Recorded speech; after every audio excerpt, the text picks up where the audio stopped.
your source for everything Dynasty Fantasy Football. With your hosts, John Bauer. I'm looking to sell everybody price dependent. Dan Lamagna. Too much dysfunction in Cleveland. And Mitch Sorensen. Well, it's hard to compete with excellence.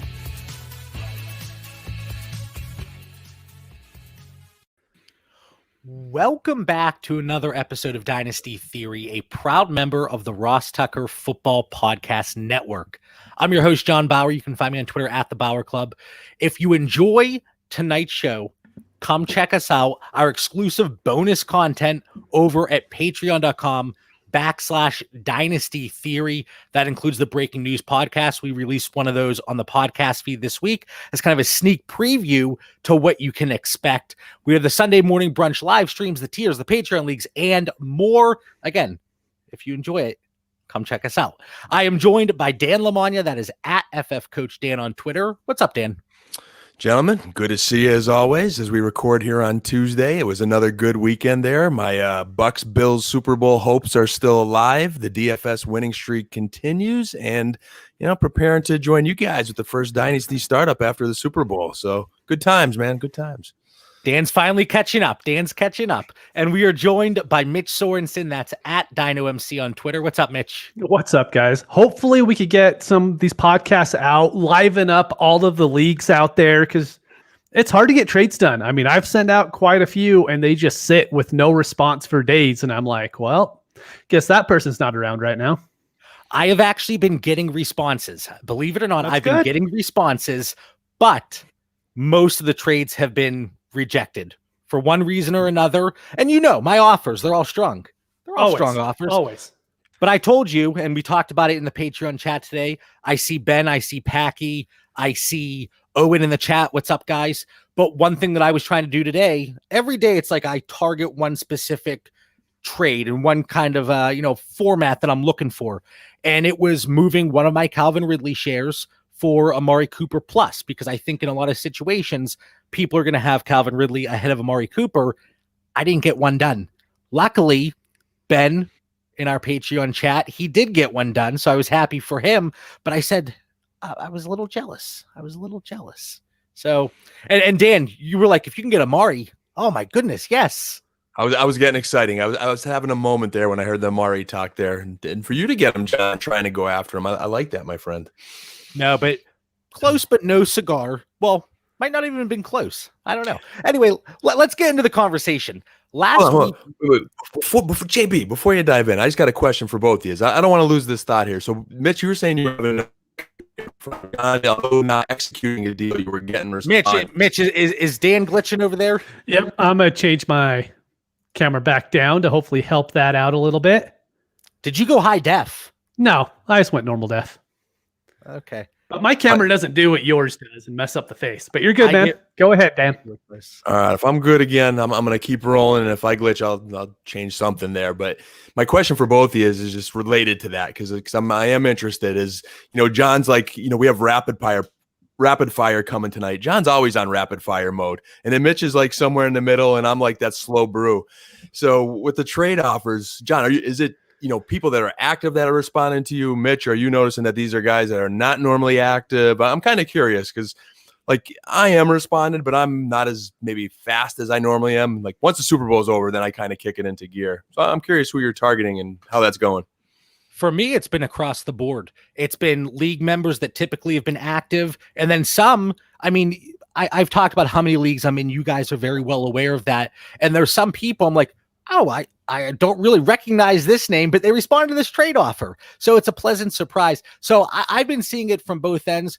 Mitch and I, in one of our co-managed leagues today, we got a trade done with somebody that really did not trade too much during the regular season. So it was a really pleasant surprise to get that negotiation going. But I've been seeing it from both sides. Yeah, I completely agree with John there. There's the people that are always active who will always respond, but even there's just not a lot of gumption to get it done right now. Everyone's kind of like, I could wait a month and see what happens. I could wait for free agency. I need to wait for this coach to come in. And so there's a little bit of just that waiting period right now for the next few weeks, I think. It's understandable. And why is there that waiting period? Because just like last offseason and the entire offseason, every week I felt like, oh, this is the craziest offseason of all time. But now, as this offseason kicks off with all the volatility, especially the quarterback position, which we're going to talk about tonight because we touched on running backs last week, we don't really know where these guys are going to land. We don't really know how contracts are going to play out. If you look across the quarterback landscape right now, I don't think you can look at that and confidently say these 16 quarterbacks, 100%, they're going to be the starter in week 1. I don't think you can do that this year. I would say 12 to 14, like 100% locked and loaded. Like Matthew Stafford, yeah, probably, but there's that little bit of doubt. But what I want to talk about tonight, and the question that I posed to you guys, Dan, I know you always get excited when I throw these prompts out for you. I make you do a little homework. But quarterback bargains, at this point in the offseason, who were a few quarterbacks that you guys are looking at in an existing league, a startup? You look at them and you can't believe the price that they're going. And you're like, that's somebody that I want to target. Dan, let's start with you. How's it going? And I think we spent a lot of time last offseason on the quarterback position, provided a lot of value for our listeners. And this is the one area where, even though I might be a slow brew, wait until after the Super Bowl, I'm kind of already, I have a jump start on this position. And for me, I identified, and with a big disclaimer here, a Coach Dan disclaimer, only buying low and at value only, because I'm not traditionally high on this guy, but is Jameis Winston. To me, although there's so much uncertainty in New Orleans and their quarterback direction, that the value is low, but I think we have enough to speculate that Breeze is retiring. And, we saw that little end on a positive note. Winston threw a touchdown in the playoff game. I think Breeze could open up enough salary cap for a team that desperately needs it. You have Mike Thomas and Alvin Kamara in place. They're not in a position in the draft where they're going to get their next franchise quarterback. It's hard to just pick up a franchise quarterback. He's had some issues throwing interceptions historically, but I have a feeling Coach Payton likes this project. And again, buy low, add a value. You're probably getting the starting quarterback of the New Orleans Saints next year, and now's the time to pounce. Dan, he is an impending free agent. Does that concern you at all? Does the fact that Sean Payton loves Taysom Hill more than most people love their families, does that concern you at all? I can see Taysom, going back into just that Taysom Hill role. I think only Sean Payton and inside the walls of New Orleans knows what they have in Jameis Winston. And I think if I'm another owner or coach, you're going to limit that pool based on, okay, who needs a quarterback? Then you take out who's going to be able to get that quarterback in the draft. If they're looking at free agency, there's probably safer options. He's had some off-field challenges in the past. He's obviously has trouble, protecting the football, which is a major concern in the National Football League. So I think Winston himself, too, probably wants to sign in New Orleans. He seems very happy there. He's learning a lot. He knows he has a coach that believes in him, and they'll give him an opportunity. And I'm sure New Orleans could kind of work something like, hey, we're going to give you an opportunity. If you earn it, we'll either give you I think that contract's going to be a little, as John Bauer would say, price dependent on performance. But I think New Orleans will pay a little bit. They'll keep him there. Maybe it's a 1-year deal with an opportunity to go beyond that. And I'm really glad that you said that his contract would be price dependent on what he would do on the field. This is where Mitch and I disagree. Mitch, you had some thoughts about Jameis Winston and the contract and that salary cap hell that New Orleans Saints is currently in. Right. They're kind of in hell, but they actually have a lot of pieces they can move, restructure. So I don't think they're as bad of shape as someone is like the Eagles is in. But even as bad of shape as the Saints are in, they could still re-sign Winston. So what there kind of is with incentive deals is you could have 2 contracts, right? Let's say Chris Carson is up for a new contract, which he is. Seattle says you rush for 1,000 yards this season, you get $500,000. Since he had a good season last year, that $500,000 is going to count against the 2021 cap. Now you have Jameis Winston, who didn't play hardly at all. So any incentives that say he needs 4,000 passing yards, all of those are included as not likely to be earned incentives. All of those get pushed off to 2022 because it's all based off last year's stats. I was doing a little bit of reading that today. So they could sign him to a $2 million deal and be like, look, here's $15 million you can earn in incentives. And as far as what I'm understanding with the cap is, it doesn't affect the 2021 cap at all. It pushes everything to 2022, which is, it's what the Saints love to do. And so I just think there's a decent chance that Jameis could be the quarterback for the Saints next year. I hope so, for all the pieces involved. And it's not so much, we talked about this, I don't want to get too much into the New Orleans Saints themselves, because this is specifically about the quarterbacks, but a lot of people, they're fading Michael Thomas. We saw the report that he played with 2 separate injuries throughout the entire season. He wasn't sure if this was going to be Drew Brees' last season, and because of that, he played this season. He wanted to have a chance to win that Super Bowl with Drew Brees.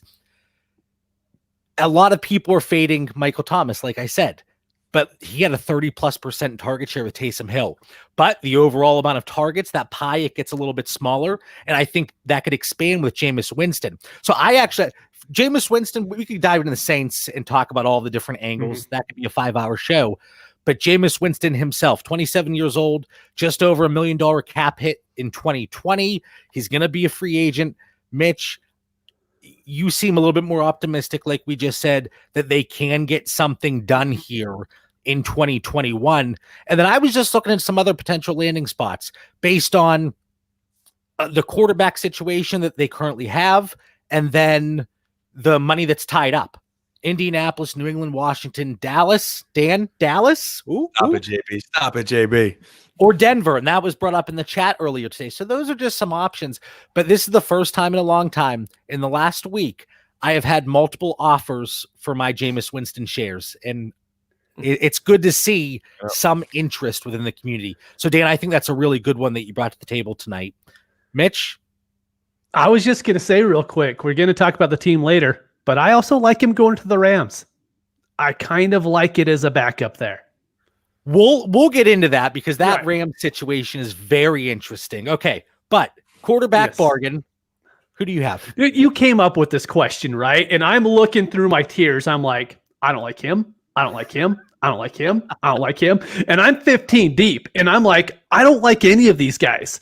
And so I went with the quarterback who's 2 years in, has the rushing floor we're always looking at with the fantasy quarterbacks, and has pretty good skill position around him. And it's going to be Daniel Jones. Like, I'm not saying he's a good quarterback. I'm not saying that, like, I have even faith that he's going to keep the job within 3 years. But once you get into here, let me pull up my tiers real quick. You get to Bridgewater, Daniel Jones, Ben, Sam Darnold, Rivers, Cam Newton. I mean, you can't trust any of these guys. So give me the one that should be the starter for at least 2 more years. He gives you that rushing floor each game. I mean, he might run for 80 yards and fall right at the 2-yard line and not get the touchdown, but he at least has that in his package. And so I'm more than willing, as my third quarterback, to have Daniel Jones on a fair amount of my teams this year. Just like you said. First, Dan, I'll turn it over to you in a second, but Dan, I think he got the prime one as a bargain, because there's so much upside there with Jameis Winston. But like you said, Mitch, and this is what I've been focusing on in these early offseason startups, and we've been focusing on it in trades in our co-managed leagues.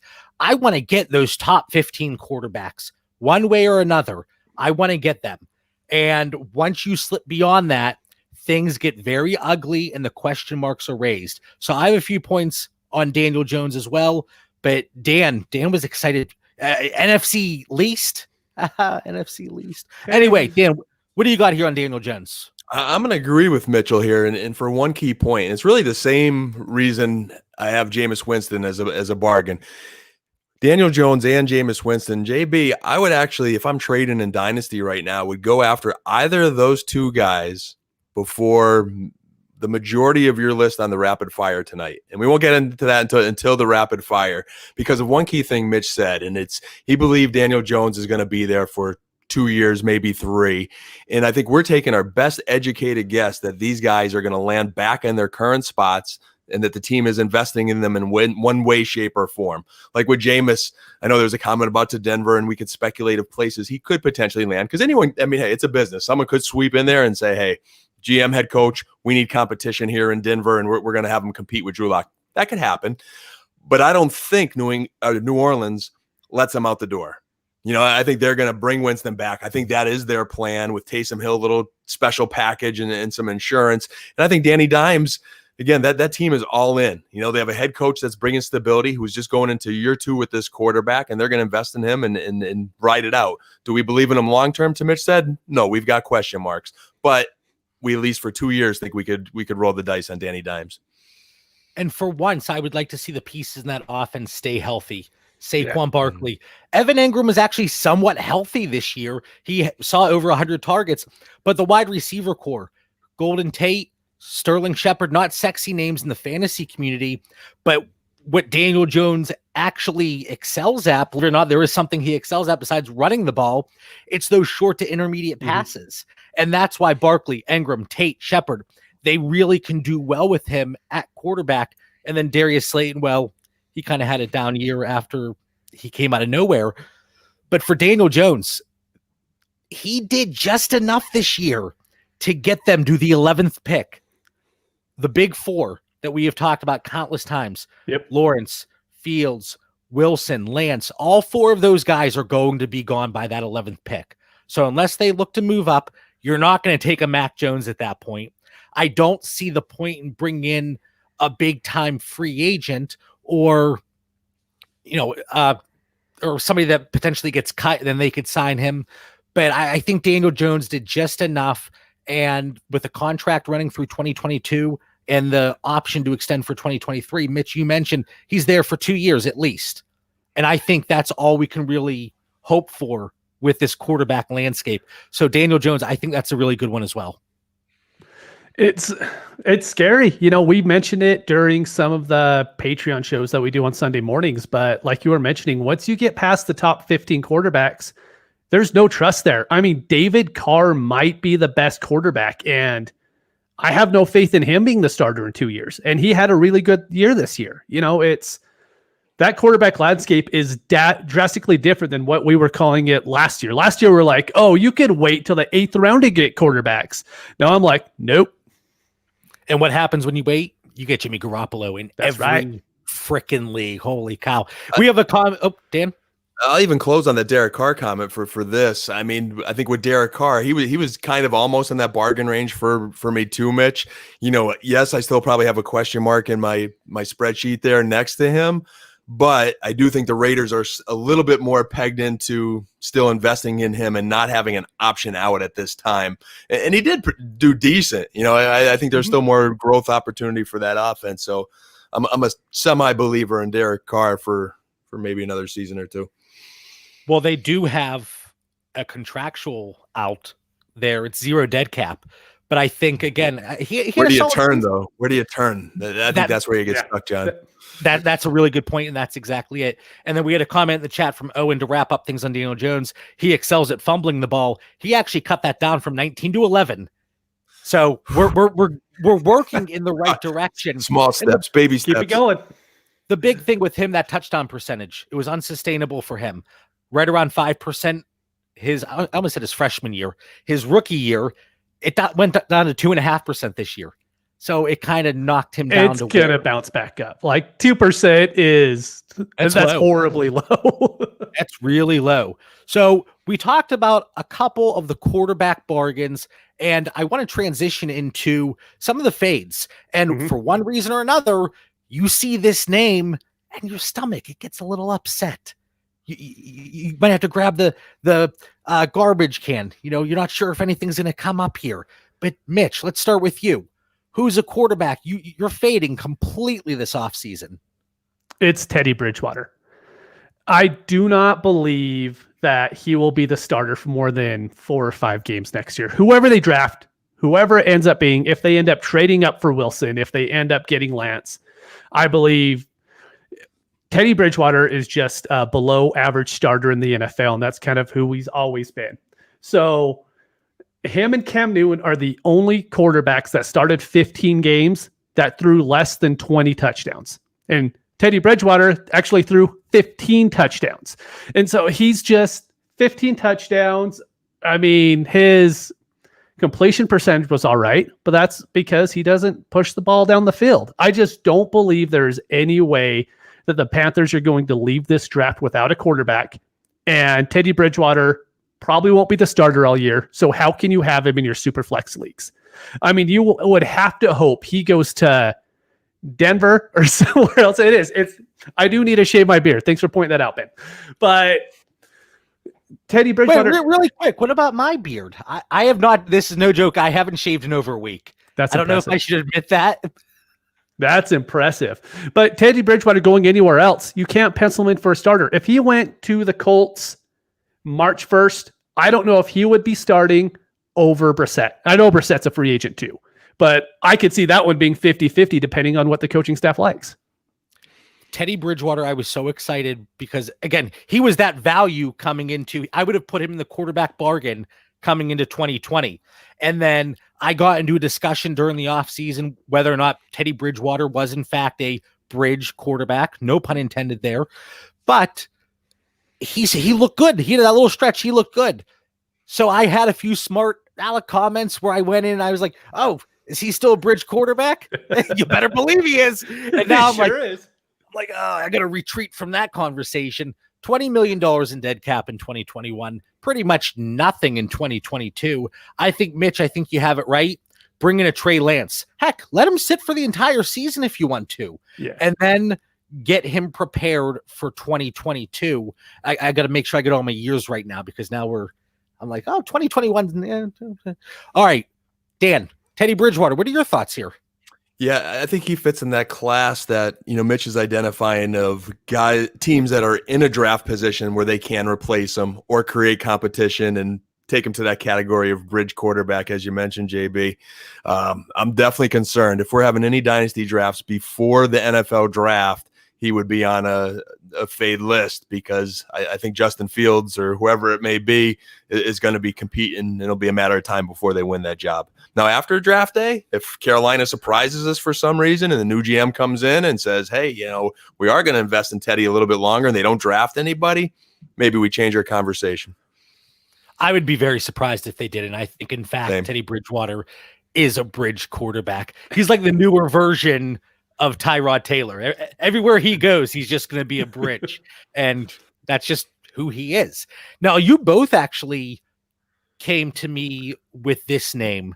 And Dan, let's start with you, and then Mitch, throw in your secondary thoughts to close it out here. But Dan, your fade. I'm glad you started with me on this one, only because the three of us, we do our research. We say, hey, all right, what do our listeners want? What are we keying in on going into the next show? We crafted our guys. We picked this guy, and then somewhere after we picked this guy, Twitter, podcast, everybody talked about him. So I want to be really careful to not let the listeners think we're regurgitating any kind of information, but we hopped on Jared Goff and believe firmly in it. But I want to be very careful of analysis because I listened to two podcasts today and they both spoke about Jared Goff and neither were in really a positive, encouraging way. So, with that, we've watched it. We know, and I know, John, you did some good analysis in our notes of the salary cap situation and when there is a potential out. And I think that's the key piece here. I think they're stuck in their investment next season, no matter what. They're possibly stuck with it for 2 years. Your notes mentioned year 3 would be the best time to get out. We all watched the press conference with Coach McVay, who was kind of not really, didn't quite sell me on Jared Goff's their guy by any means. For me, something that nobody has said on their podcast that I listened to today, because he has had moments. Did he make a decent throw or two in the playoff game? Yeah, he made a decent throw or two. But he's not a scrambler. And in fantasy football and dynasty fantasy football, we're looking for that quarterback that could run, do something when things aren't just perfect for him. He reminds me a little bit of like Andy Dalton, Joe Flacco, the guys that really have to have everything good around him. Like we all like Dalton a bit this year, but Dalton had all these great wide receivers. And, once the O-line kind of got squared away a little bit, he was able to do some things. We're all done with Joe Flacco, but even with the Jets there, he kind of flashed something this year. No one wants Joe Flacco. But so with Goff, I think, we're concerned about him not operating in McVay's system. And I think that's why he's losing faith. He didn't do what was expected of him this year. So he is definitely a fade to me because I think in 3 years, he is definitely a backup quarterback. And I don't want to draft a guy that doesn't have some upside of, or at least I don't have conviction on keeping that job beyond 2-3 seasons. I have frantically been trying to package him with anything, even for Stafford, for just a slight upgrade, but I think a little bit more security. And the game is changing, right? You talked about an Andy Dalton, a Joe Flacco, those statue-esque quarterbacks that aren't very mobile. And Jared Goff falls into that category. Matt Ryan falls into that category. If you look at it, and Mitch, I'll turn it over to you in a second, 2017 and 2018, his touchdown rate, it was over 2% higher than it was these past 2 seasons. And how do we really, what can we attribute that to? 2017, 2018, Todd Gurley, maybe that helped out a little bit. And very maybe good offensive line. Very good offensive line. And it seems like whatever worked at the end of 2019, a lot of the 12 personnel, they still ran 12 personnel. But those tight ends, they weren't used the same way. And I think it's because they had to stay into block. And I have to look at the route run numbers and all that stuff. But that's just my quick thought. But Mitch, what do you think here? And then I have something else to say on Jared Goff. Right. So just looking at just fantasy-wise, his last 7 regular games of the regular season, he had 7 touchdowns and 7 interceptions. In that 7 games combined, he had 7 touchdowns and 7 interceptions. He had a couple rushing touchdowns in there, but we can't see that. Like that, those are just the lucky touchdowns because he's not doing that all the time. And so when I look at him, he is just a guy to where last year I had faith. I was like, you know what? They're going to have to pass more. He looked really good at the end of last year. I'm like, all right, this is someone to where he used to be really good at home and bad on the road. This year, he was actually better on the road than he was at home. But when you look at him, there's just no upside there at all. I mean, what's his ceiling? I would, if I could answer a little bit of that there with Jared Goff, if in Dynasty, you like commitment, all right? In redraft, like let's say the Rams have a really good offseason this year, like everything's good around him. I would take him in redraft. I think he could have a decent season. But in Dynasty, we like commitment. And he's like, he had a Super Bowl. Akers is trending up. He's got Kupp and Woods. I think they do need more help offensively. He needs everything good around him. But he's like that relationship that we may have been in where, it's nice early. You go to the Super Bowl, everything looks good. And then we just don't have enough information about that person to know if they're going to be a long-term commitment. And he is not a long-term commitment. He is a short-term relationship. So perfect storm, Mitch, maybe this season you draft him, but I would take every opportunity if you get stuck drafting him to trade him when he has that one good week or whenever you can. So what you're saying is Jared Goff is like the girls on the 2nd episode of The Bachelor that, they get a lot of screen time that first episode. And then that 2nd episode, you can see it's going downhill. And then at the end, like they're just walking out without the rose. That sounds accurate, but John Bauer knows that better than anybody. John? Wait. I don't want to hijack this, but my wife and I, did you watch it last night, Mitch, right? Sure did. So we watched it last night, and the girl, we both liked her. She went nuts. She ended up leaving, and, I know there. But anyway, the analogy that Dan made, it's like you move in with Jared Goff. You see the way that he brushes his teeth. He's the person that gets the toothpaste all over the mirror. And you're like, I didn't know this about you. And now I can't commit. I got to get out. And that could be Jared Goff. But I don't see how you get out this year. $65 million in dead cap. That is an absurd amount. Even to say if he would be a bridge quarterback. And I know there's always ways to finagle around the salary cap. I know that. But $65 million in 2021, $31 million in 2022. And Dan, you talked about it going into 2023. That might be the best opportunity. But Jared Goff, somebody that I'm willing to let slip in startups. I'm not looking to target him in trade scenarios. And we're going to talk about all these quarterbacks in the rapid fire that we're going to be wrapping the show up with tonight. Dan, you have something else here? Is it about the way Jared Goff brushes his teeth? Something along those lines. Just one last thought, I think, on Jared Goff, and I'm even losing my train here. You're distracting me. The Rams are stuck in that bad relationship for 1 to 2 seasons. So, if you do get stuck with him, no, he's probably going to be a backup at some point. But Owen's asking, and I think he's asked this, and I don't know where it fits under any fantasy football category because he's as old as Frank Gore. But I think he's asked, and we seem to always ignore this and never answer it. But what's going to happen with Fitzmagic? Will he sign somewhere? I feel like I've seen that in past chats here in our Patreon. I do think if he still wants to play football, anyone will take him. Like someone's going to land him. And, if you wanted to keep him on a deep dynasty stash and, some team stuck with Bridgewater or Goff, and at some point they want to win now, the Rams want to win. He could end up in a situation where he helps you a couple games during a season. And he's such a great locker room guy. I don't think I have ever heard anything bad, at least, recently about him. It seems like he's always willing to work with the younger quarterbacks, something maybe Ben Roethlisberger needs to figure out. Maybe he should call Mr. Fitzpatrick. Hey, how do you help your younger quarterbacks? Because I'm not doing that. Yeah, that's never going to happen. Ben found the Lord in the last year, man. He's been a little bit different now at the very end of his career, but historically, you're spot on with that, JB. At least on Instagram. Yeah, right. At least on Instagram. Well, maybe the Lord can help. Maybe the Lord can help him find the end zone a little bit more often. That's maybe. Anyway, not to get too religious there, but now we're going to get into the price check rapid fire. So what we're going to do, I'm going to run through, what do I got here? I got 6 quarterbacks, and I'm either going to give you a cutoff like quarterback 20.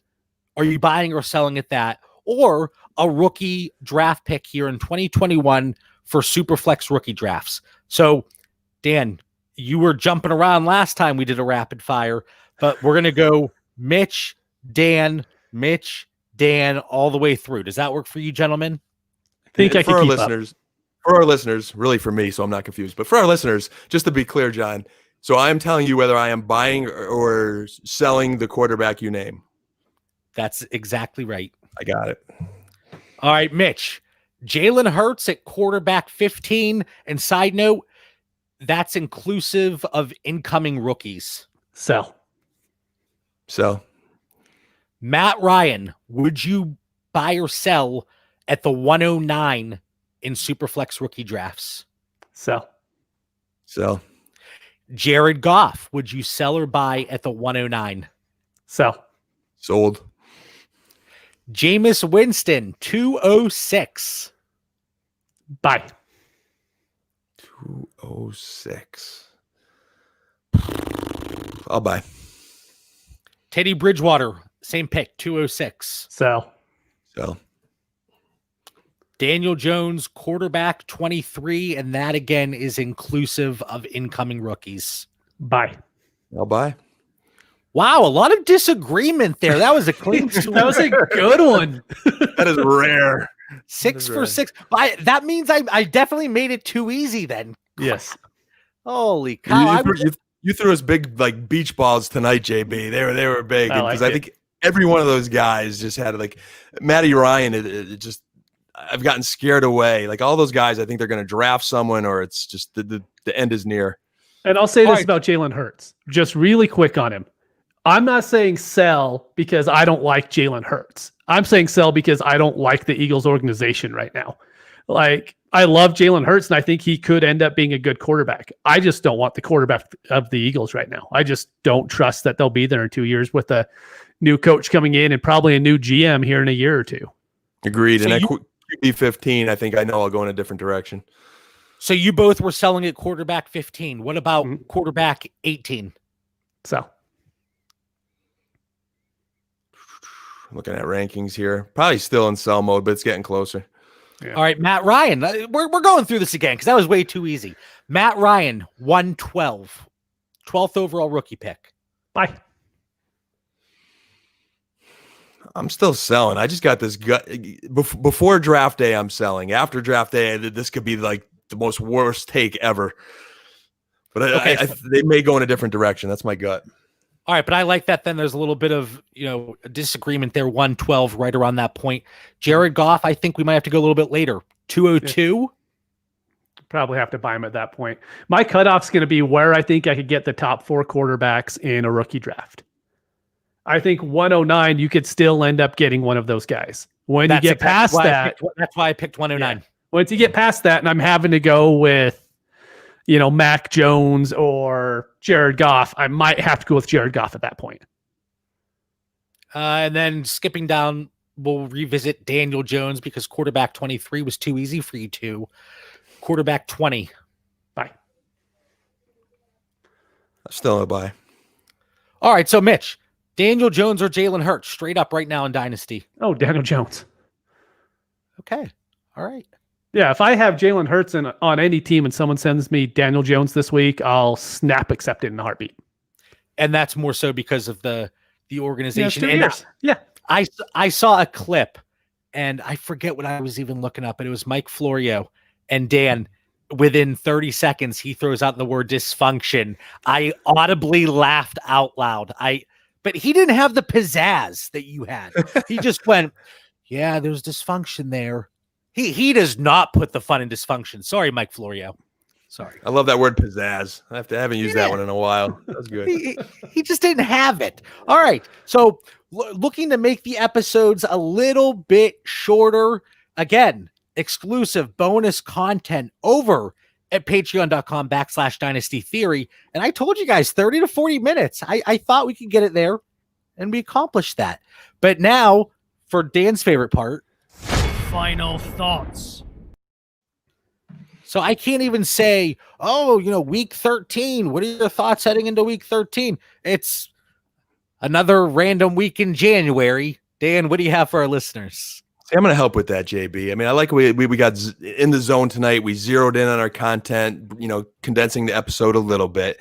But it's not just another day in January. I want to put some time frames to our listeners as we kind of map out our Dynasty roadmap here.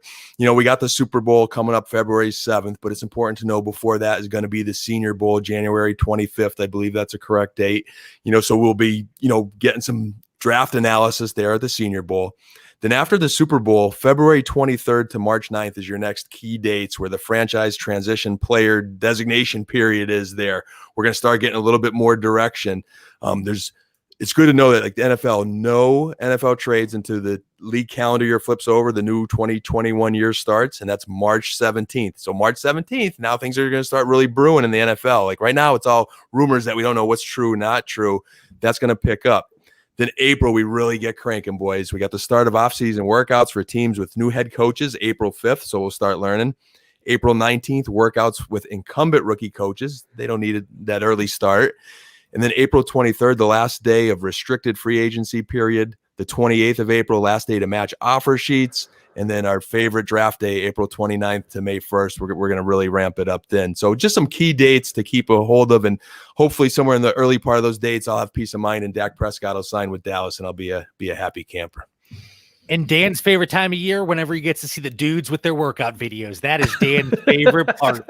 He wants to see Austin Eckler doing those pull-ups, and Dan's like, yes, I love it. All right, Mitch, I think it's past your bedtime. You're rubbing your eyes already. So what are your final thoughts? Yeah, man, it's 7:30 here. It's well past my bedtime. But I was just going to mention, Scouting Combine is canceled. Be very, very careful of when you see these 40 times. These schools run different times. They have faster tracks at some schools, so be wary of the speed score. We know the speed score is huge for running backs. The fact is we can't really trust it this year. That 1/10 of a second they could run faster at Washington. It's not the same when someone runs at LSU. It's just those 40 times are going to be really hard to match up. So trust the tape. So if you are an analytics person, do you weight breakout age, dominator rating, and then just simply the draft capital? Do you weight that a little bit more this year as opposed to, John Bauer got a 4.1 on his 40 this week? John Bauer, 6'4", 220. I'll draw on a 6-pack too. All right, guys, another fantastic episode. We want to thank everybody that was in the chat. We want to thank everybody for tuning in on the podcast feed. Follow the show on Twitter and Instagram at Dynasty Theory FF. Again, if you are looking for exclusive bonus content, find us at patreon.com/Dynasty Theory. Stay safe, be kind to each other, and have a great night.